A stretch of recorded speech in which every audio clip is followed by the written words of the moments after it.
Эфир нашего телеканала продолжит программа «Актуальное интервью», в студии Иван Лазаренко. 30 сентября – День интернета в России. Как развивается интернет-связь у нас в республике, о новинках в цифровых технологиях от якутских IT-специалистов и про работу горячей линии 122 по мобилизации. Обо всем этом поговорим с гостем нашей студии. Это Анатолий Семенов, министр инноваций, цифрового развития и инфокоммуникационных технологий республики. Анатолий Скалунович, добрый день, я вас приветствую. Добрый день. Предлагаю начать нашу беседу с вопроса о том, как изменилась интернет-связь у нас в республике за последние, допустим, 4 года. На самом деле, действительно, во-первых, поздравляю с праздником. Интернет для республики сложно недооценивать. С нашими расстояниями, с нашими географической удаленностью, конечно, интернет играет важную роль. И мы все это почувствовали как раз-таки в последние 2 года во время пандемии.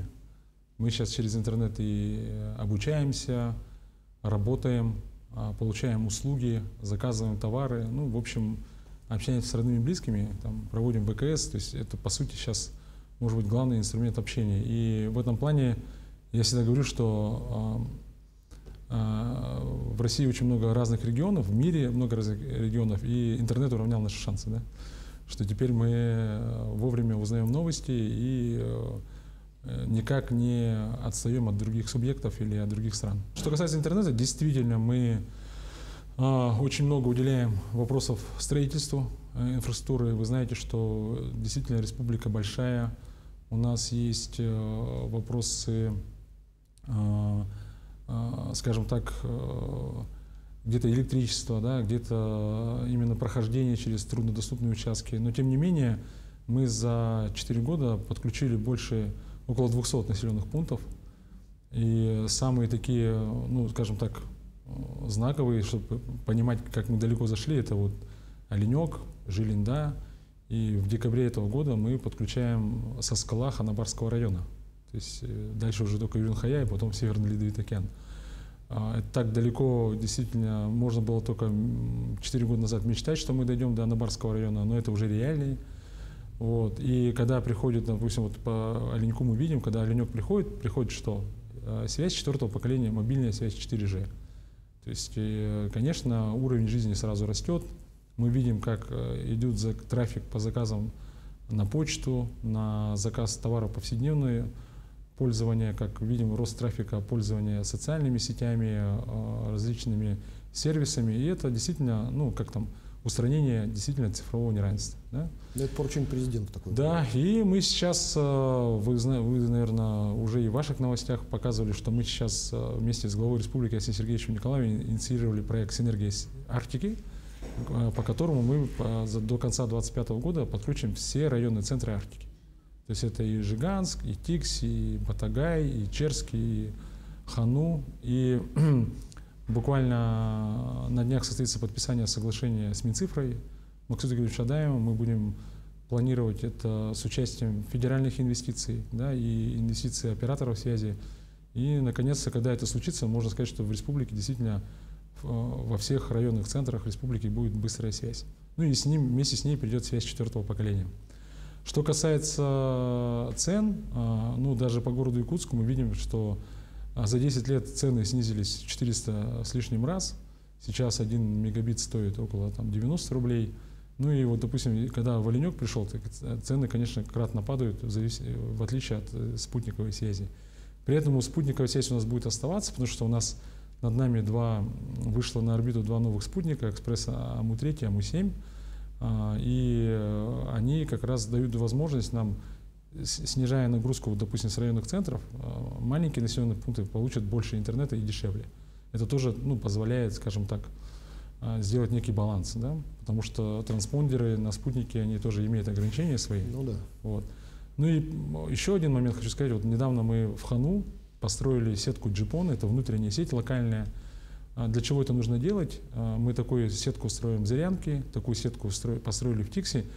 Первое, это снижает сейчас трафик на спутник, то есть внутренний электронный документооборот появляется, дистанционное обучение внутри поселка, игровые серверы там запускаются, другие какие-то полезные сервисы. И в среднем на 30-40% снижается нагрузка на спутник. Да?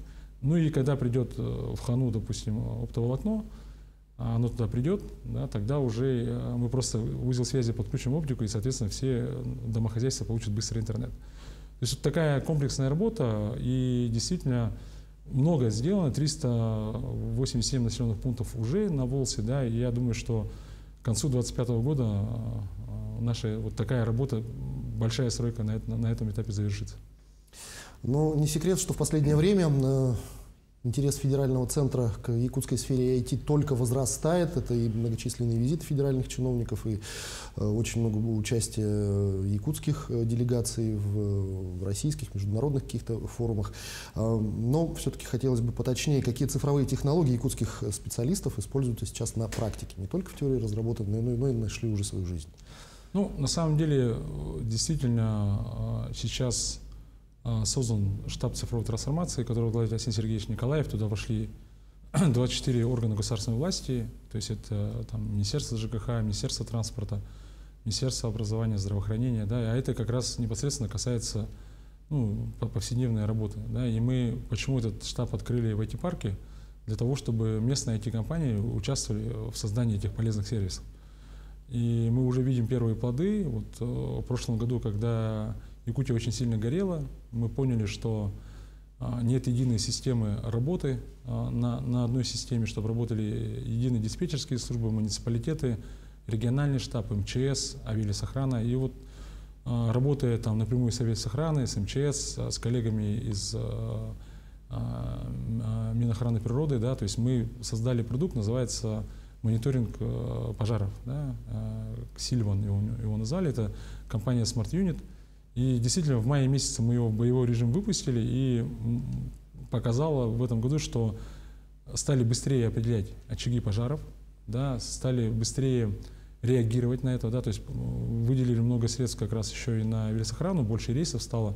Соответственно, вот в совокупности вот эти истории позволили быстрее реагировать на пожары. Ну и в том числе в этом году мы это видели. Да, это мы видели, что на самом деле по проценту прохождения пожаров, да, гораздо несколько раз меньше, чем в прошлом году. Да, и это говорит, что да, действительно, информационные системы сегодня это, как бы сказать, реалии, которые помогают улучшать жизнь. Или второй кейс, это вот компания Сайберия, которая сделала машинное обучение на основе искусственного интеллекта. Раньше они делали это компьютерную томографию печени, но когда началась пандемия, они сделали программный продукт для КТ легких, потому что ковид, как мы знаем, вызывал пневмонию легких, и это наши КТ работали круглосуточно, да, и радиологи, конечно, уставали, что тут говорить, да, и эта программа помогала им правильно делать диагноз и гораздо быстрее. Да, и сейчас это масштабируются уже другие субъекты, и проходит, скажем, сертификацию в Росздравнадзоре, чтобы уже это был действительно как-то медицинский продукт и уже помогал действительно в повседневной работе радиологам. И таких примеров много.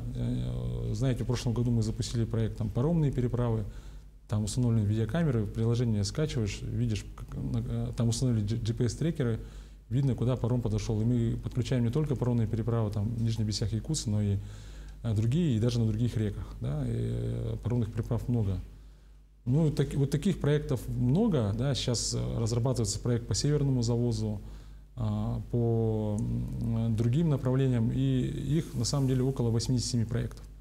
И во многих, что я хочу сказать, во многих проектах участвуют именно якутские разработчики. Потому что, знаете, информационная система, она живая, да, и каждый раз ее надо будет улучшать. Да, и поэтому наличие IT-компании в Якутске рядом, да, это позволяет постоянно ее улучшать. Да, и мы надеемся, что наши решения пригодятся не только в Якутии, но и в других субъектах. Ну, не секрет, что в настоящее время как никогда остро стоит вопрос информационной безопасности, в том числе и для органов государственной власти. Как реализуется эта программа у нас в республике, кто принимает участие, что происходит?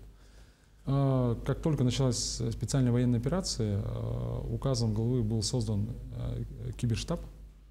Киберштаб возглавляет наше министерство. Туда вошли много специалистов с разных сфер, в том числе и операторов связи. И мы с первого дня проведения специальной военной операции видим, был кратный рост увеличения количества DDoS-атак. Вот. Сегодня мы их минимизировали.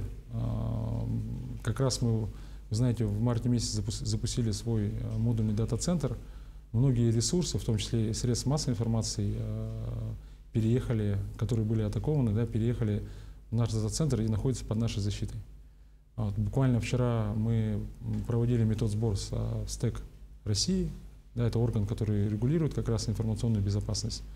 Нам дали хорошую оценку, да, что мы проводим большую работу еще по импортозамещению. Вот Арсений Сергеевич 25 августа подписал указ, что до конца 2023 года все органы государственной власти перейдут полностью на российское программное обеспечение. Мы, наверное, одни из первых в стране это сделаем. То есть мы переходим от Windows на Astra Linux, от Microsoft Office переходим на мой офис.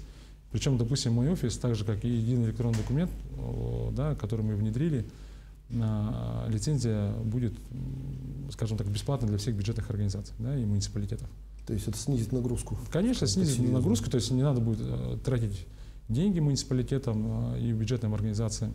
Мы вот также в свое время сделали единую систему электронного документооборота, бесплатно раздали бюджетным организациям, муниципалитетам, там, органам государственной власти, подведомственным организациям, компаниям, которые там с госучастием. И получается, что сейчас там 17,5 тысяч пользователей. Да? Сейчас любой наследник может напрямую в голове письмо написать, и ни один документ не теряется. Мы там измеряли где-то 1,5 миллиона документов ежегодно проходит через наш электронный документооборот.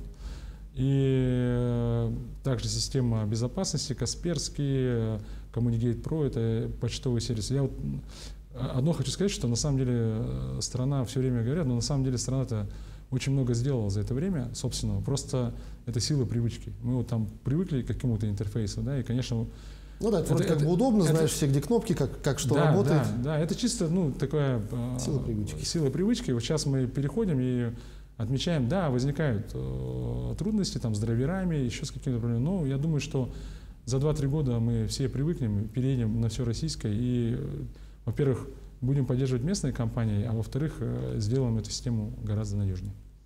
Ну и в завершении беседы не могу не спросить, буквально коротко, расскажите, пожалуйста, о работе телефона горячей линии 122 по вопросам частичной мобилизации. Да, вы знаете, что 122 номер горожанам и жителям республики не новый. Во время пандемии, когда был всплеск омикрона, в январе этого года нами был развернут штаб колл-центр именно по ковиду. Тогда звонки доходили там до 19 тысяч в день. И мы развернули на Курашова тогда вместе с Минздравом буквально за 1-2 дня колл-центр. Сейчас этот колл-центр сохранили, сейчас все его знают как запись на прием к врачу и вызов врача на дом. Очень удобно. Ну и когда началась частичная военная мобилизация, да, то есть, конечно, у населения очень много стало вопросов, и мы тоже в прошлую пятницу развернули колл-центр. Он работает круглосуточно. Единственное, я хочу сказать, что по установке федерального центра 122 там кнопка 1. Да, потому что раньше кнопка 1 была вызов врача. Да, и поэтому люди сейчас путаются, но в принципе уже начали разбираться. Да, и вот на кнопке 1 мы отвечаем на вопросы по частичной военной мобилизации. Звонков поступает порядка 1000 в день, но сейчас идет уже небольшой спад. Мы, что важно очень, да, все вопросы мы фиксируем. Есть специальная база данных, на которую мы вбиваем каждый вопрос. Он мониторится Центром управления регионов, и все это уходит в Минцифры и в Минобороны, да, российские. И каждый случай, там, допустим, неправильного там призыва, да, или каких-то там нарушений или что-то происходит, это все фиксируется. Да, и как раз вот благодаря вот этой обратной связи, полученной со всех субъектов Российской Федерации, Владимир Владимирович вчера выступил, да, и как раз сделал замечание, да, по вопросу мобилизации. Да, усилить и это работу. Вот как раз и есть колл-центр для обратной связи. И, кстати, платформа обратной связи, мы сейчас сделали в Telegram чат-бота, который отвечает на какие-то стандартные вопросы. Но хочу сказать, что действительно, и, наверное, вот этот колл-центр 122, как 112, который мы в свое время сделали по вызову скорой, там, газовой, милиции, мы очень надеемся, что он станет постоянным. Да, и мы уже в республике 122 оставим как номер, который работает в такие чрезвычайные ситуации. Что ж, Анатолий Скалыч, я благодарю вас за эту беседу. Спасибо, что нашли время и ответили на наши вопросы. Уверен, работы еще очень много, но и больше, чем уверен, что она будет сделана обязательно. Спасибо и с Днем интернета. С Днем интернета в России. Вы смотрели программу «Актуальное интервью». Как развивается интернет-связь в республике не только, нам рассказал Анатолий Семенов, министр инноваций, цифрового развития и инфокоммуникационных технологий республики. Я с вами прощаюсь. Всего доброго.